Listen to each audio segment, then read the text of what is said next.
Hey there, how you doing? I guess we're on a roll right now. I guess some more dead guy stories. Yeah, there was this guy, Mitch Alverado, who I just sort of peripherally knew back in high school.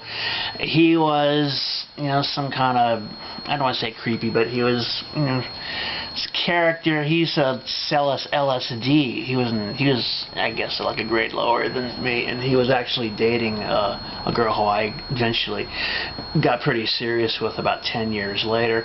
Anyway, yeah, he used to sell us LSD. He had one time he had like a big vial full of liquid acid. You can imagine he was pretty popular when he had that.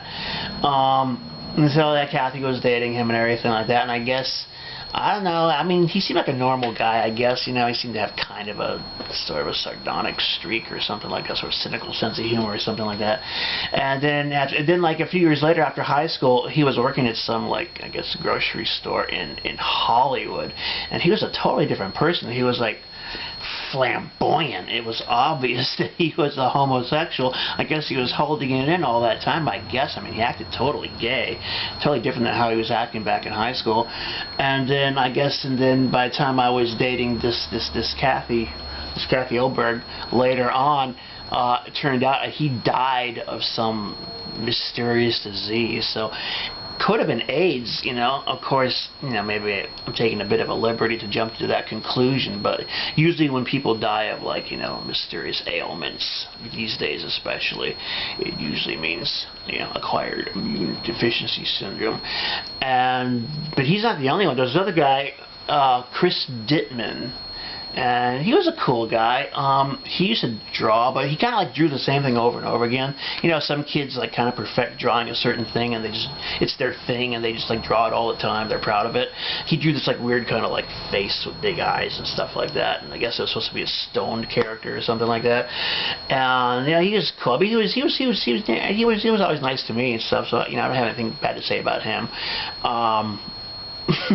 There were these black guys that were giving me a hard time in class one time, and he totally laid into them. Of course, at the time, I was still kind of blue-pilled, and so I was a little bit taken aback by his racism. But nowadays it's well, he's a little bit more wise to the ways of the world than I was. But anyway, I heard that he died. I don't know, a long time ago.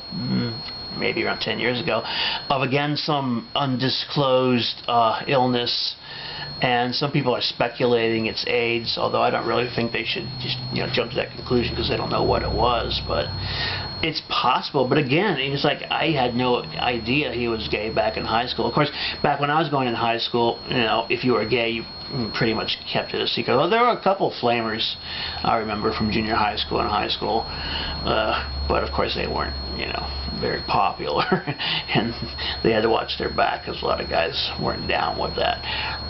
So yeah, Chris Dittman and Mitch Alverado, two people from my high school that are not above ground anymore.